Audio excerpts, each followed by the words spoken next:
Hi friends, welcome to our Ummeed batch. तो हम लोग अपना लाइफ साइंस का फर्स्ट चैप्टर देख रहे थे जिसमें 1.C देख रहे थे, जिसमें अभी तक हम लोग 18 वीडियो देख चुके हैं।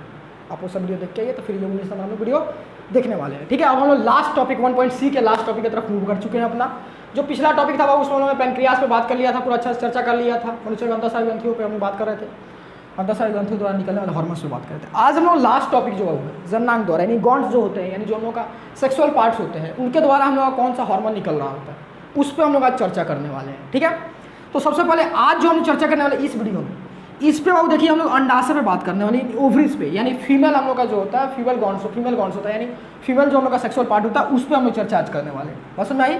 तो लोग पूरा चर्चा किस पे रहने वाला भाऊ, इस पे रहने वाला है। ठीक है, चीज़ों को ध्यान से समझिएगा, बहुत इन डेप्थ हम आपके सिलेबस के हिसाब से समझाने की कोशिश करेंगे और वैसे हिसाब से नोट्स में प्रिपेयर कर दिया ऑलरेडी। और ये जो हम लोग का विषय यानी टेस्टिस है, जो मैन सेक्सुअल पार्ट होता है, इसको हम लोग नेक्स्ट वीडियो में देखेंगे। दोनों हम लोगों ने एक साथ दोनों को मार्ज नहीं किया, मार्ज वैसे करने का सोचा था, बट फिर दोनों में हमने देखा कि कन्फ्यूजन आप लोग क्रिएट हो सकता है, इसलिए हमने इसको सेपरेट कर दिया। तो आज हम लोग किस पे बात करने वाला भाऊ, अंडाशय पे बात करने वाले। अंडाशय द्वारा कौन सा हार्मोन निकलता है, कैसा कैसा इसका उस हार्मोन का कार्य होता है, चीज़ें क्या क्या होती है, इसको हम समझने वाले हैं। बात समझ में आई? चलिए, तो सबसे पहले हम लोग देखते आए थे अपना स्ट्रक्चर। तो स्ट्रक्चर जब हम लोग देख रहे थे, यानी कि हम लोग ग्रंथियाँ देख रहे थे सर, ह्यूमन बॉडी में हम लोग ग्रंथियाँ देख रहे थे। सबसे पहले हम लोग बात किए थे तो सबसे पहले यहाँ पे प्यूटरी ग्लैंड यानी हम लोग का पीयूष ग्रंथि पाया जाता था, फिर थायराइड ग्रंथि पाया जाता था, फिर हम लोग नीचे आए थे, यहाँ पे हम लोग का एड्रिनल पाया गया था, फिर पैनक्रियास पाया गया था। फिर अगर वो फीमेल है तो फीमेल हम लोग का ओवरीज पाया जाएगा, अंडाशय पाया जाएगा। अगर वो मेल है यानी हम लोग का मेल यानी मादा है, ठीक है, सॉरी नर है तो उसमें क्या पाया जाएगा हम लोग का, उसमें हम लोग का टेस्टिस पाया जाएगा। अगर वो फीमेल यानी मादा है तो उसमें हम लोग का ओवरीज पाया जाएगा, अंडाशय पाया जाएगा। बात समझ में आई आपको? चलिए, तो अब देखिए हम लोग ये फीमेल बॉडी का हमने इसलिए लिया है ताकि आपको फीमेल बॉडी हम दिखा सकें। बात समझ में आए? तो फीमेल बॉडी में देखिए जो हम लोग का ग्रंथियाँ पाई जाती है, तो सबसे पहले यहाँ पर हम लोग का पीयूष ग्रंथि, हम लोग सिलेबस के अकॉर्डिंग देख रहे हैं तो पीयूष ग्रंथि, फिर हम लोग का थायराइड ग्रंथि, फिर हम लोग का ये सब चर्चा नहीं करना है, ग्रंथि पेपर हमारे सिलेबस में नहीं है, फिर हम लोग का एड्रिनल ग्रंथि, उसके फिर हम लोग का पैनक्रियास, फिर जो हम लोग का ओवरी आता है यानी जो हम लोग का अंडाशय आता है। ठीक है, फीमेल बॉडी का जो अंडाशय आता है उस पर हम बात करने वाले हैं। एक बार हम आपको अंडाशय का भी डायग्राम दिखाने की कोशिश करें। ये जो होता है हम लोग का फीमेल बॉडी का अंडाशय होता है। बात समझ में आई? ये हम लोग क्या होता है वो, ये अंडाशय होता है। इसके बहुत सारे और भी पार्ट्स होते हैं, यानी जैसे हम लोग का यहाँ पे देख रहे हैं तो यहाँ पे देखिए हम लोग का ये गर्भाशय दिया गया है। बात समझ में आई?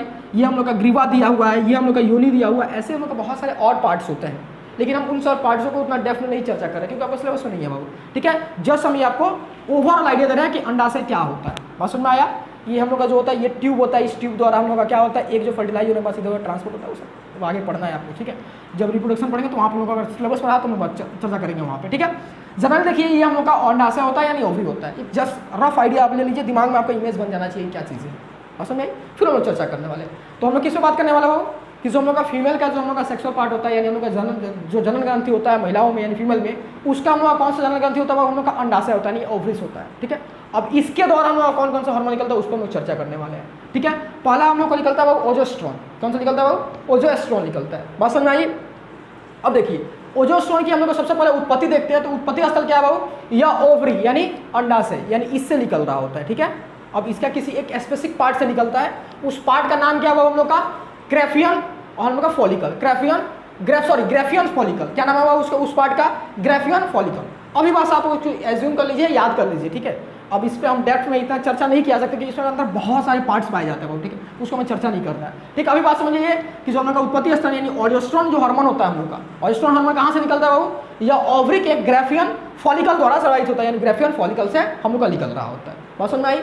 अब इसका कार्य देखिए क्या करता है, मादा के स्तन ग्रंथियों का हम लोग का विकास करने में सहायता करता है, यानी जो मादा का स्तन होता है, ठीक है, यानी वृष्ट जिसको बोलते हैं, उसका हम लोग का विकास में ये सहायता कर रहा होता है। ठीक है, गुप्तांगों पर हम लोग का बाल उगने में, यानी जो हम लोग का प्राइवेट पार्ट्स है वहाँ पे जो हम लोग का हेयर आता है वो किस वजह से आता है, वो ये हार्मोन की वजह से आ रहा है, यानी ओजोस्ट्रोन की वजह से आ रहा होता है। ठीक है, यह मासिक चक्र को नियंत्रित करता है, यानी मेस्टोसाइकिल जो होता है। ठीक है, यानी क्या मासिक चक्र, यानी हर मंथ में एक बार हम लोग का जो एग होता है अनफर्टिलाइज एग बाहर निकलता है, उसको हम लोग मासिक चक्र के रूप में देखते हैं। तो मासिक चक्र को यह नियंत्रित करता है। ठीक है, ये हम लोग का मैथुन इच्छाओं को नियंत्रित करता है, यानी जो हम लोग का मास्टरबेशन करने की इच्छाएं आती हैं उसको ये नियंत्रित कर रहा होता है।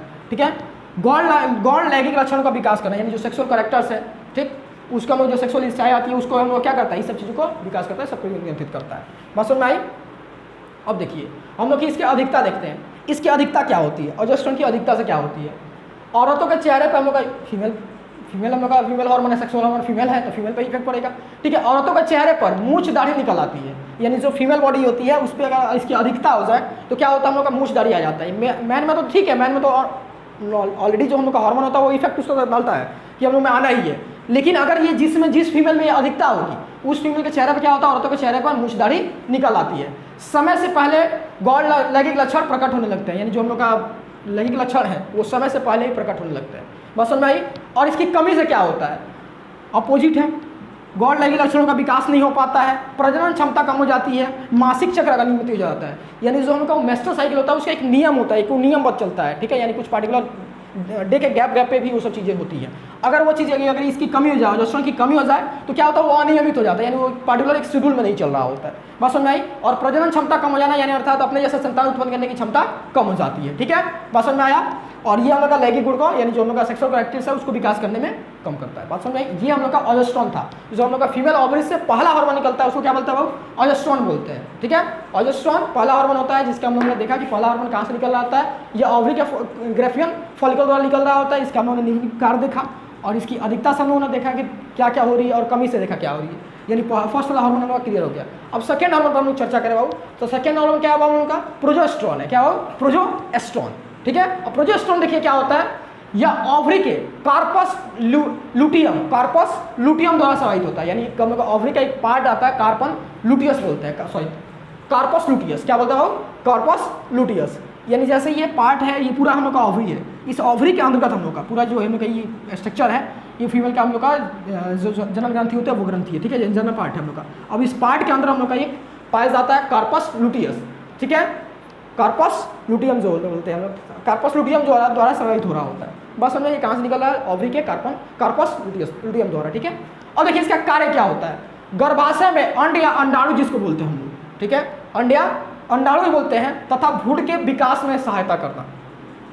देखिए ओवरऑल जो एक चाइल्ड हम लोग का बर्थ लेता है, एक जो मदर से चाइल्ड बर्थ लेता है, उसका प्रोसेस में क्या होता है वो, कि सबसे पहले फीमेल का जो हम लोग का हार्मोन रहता है, सेक्सुअल हार्मोन रहता है, जिसको हम लोग स्पर्म वगैरह कुछ भी बोल देते हैं। ठीक है, छोटा छोटा एग्स निकलता है। ठीक है, अब वो क्या होता है, एग्स निकलते हैं, अब उसमें से जो हम लोग का मैन का स्पर्म होता है, ठीक, वो उसके साथ जाते हैं, फिर फर्टिलाइजेशन होता है। फर्टिलाइजेशन के बाद धीरे धीरे समय के साथ उसमें हम लोग का भ्रूण विकास होता है, यानी छोटा सा जीव विकसित होता है। वो जीव धीरे धीरे बढ़ते बढ़ते एक 9 महीने का पीरियड लगता है, उस 9 मंथ के पीरियड के बाद वो एक बेबी का रूप लेकर बर्थ लेकर लेता है। ठीक है, तो वही क्या होता है हम लोग का गर्भाशय में अंड, यानी जो ये छोटा छोटा हम लोग का एग्स है, ठीक है, यानी जो हम लोग का अंडाणु है, ठीक, गर्भाशय में अंड तथा भ्रूण के विकास में सहायता करता है, यानी वो बेबी के विकास में भी ये हेल्प करता है। ठीक है, स्तन क्या गुंडियों, ठीक है, गुंडियों का क्या करता है हम लोग, देखिए क्या होता है, जो हम लोग का स्तन होता है, कुछ स्ट्रक्चर अगर हम लोग देखें तो ऐसे जनरल स्ट्रक्चर हम लोग का ऐसा कुछ होता है। बस समझ में आई, ऐसा कुछ स्ट्रक्चर होता है। अब इस स्ट्रक्चर में देखिए एक छोटा सा ऐसा हम लोग का पार्ट पाया जाता है। ठीक, अब इस गुंडियों का विकास हम लोग क्या करता है वो ये सहायता करता है। ठीक, बात समझ में आई। अब देखिए प्रसव के समय गर्भाशय के पेशियों का प्रसारण तथा संकुचन में सहायता करता है, यानी जब एक बेबी डिलीवर ले रहा होता है, ठीक, अब गर्भाशय जो हम लोग का, ठीक है, अब देखिए बेबी जो हम लोग का इधर साइड में है कहीं, ठीक, हालांकि इधर से निकलना है उसको, अब इसको क्या करता है, इसको सिकुड़ना है और फैलना भी है, तो इसका सिकुड़ना और फैलने में हम लोग का सहायता कर रहा होता है ये। ठीक है, ये हार्मोन, ठीक, दूध के स्राव में सहायता करता है। जब भी बेबी बर्थ लेंगे तो उसको फीडिंग के लिए चाहिए ही, तो उसको फीडिंग के लिए दूध चाहिए होता है, तो उसका स्राव में हम लोग का सहायता कर रहा होता है। ठीक है, ये हम लोग का कार्य है। अब इसकी अधिकता से क्या होती है, ठीक, इसकी अधिकता से गौण सेक्सुअल कैरेक्टर जो होते हैं, लक्षण जो होता है समय से पहले प्रकट हो जाते हैं। बस समझ में आई, इन समय से पहले ही ये प्रकट हो जाएंगे। ठीक, अगर कमी हो जाए तो क्या होगा, अब इसकी कमी से अंड, यानी जो हम लोग का अंडाणु है का निर्माण नहीं हो पाता। अगर अंडाणु का ही निर्माण नहीं होगा तो कभी भी हम लोग का कोई भी लेडी अगर जिसका अंडाणु का ही निर्माण नहीं हो रहा तो कभी भी प्रेग्नेंट नहीं हो सकती, यानी अपने जैसा चाइल्ड को बर्थ नहीं दे सकती है। बस समझ में आया।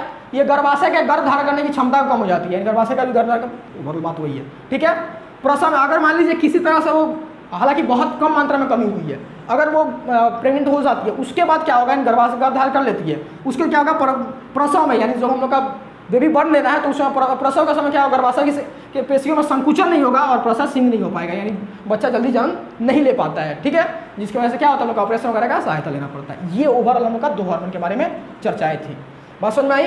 जो हम लोग का फीमेल बॉडी से 2 हार्मोन, फीमेल का जो हम लोग का जनांग होती है उससे 2 हार्मोन निकलता है, एस्ट्रोजन और प्रोजेस्टेरोन, जिसको हम लोगों ने बहुत इन डेप्थ चर्चा की आपके साथ। ठीक है, तो इसका आप PDF डाउनलोड कर लीजिएगा और चीज़ों को आप अपने हिसाब से नोट्स प्रिपेयर कर लीजिएगा। जो लास्ट वीडियो होने वाला 1.C पे, उस पर हम लोग का जो मैन सेक्सुअल पार्ट होता है उस पर हम लोग चर्चा करने वाले हैं। ठीक है, चलिए फिर मिलते हैं नेक्स्ट वीडियो में।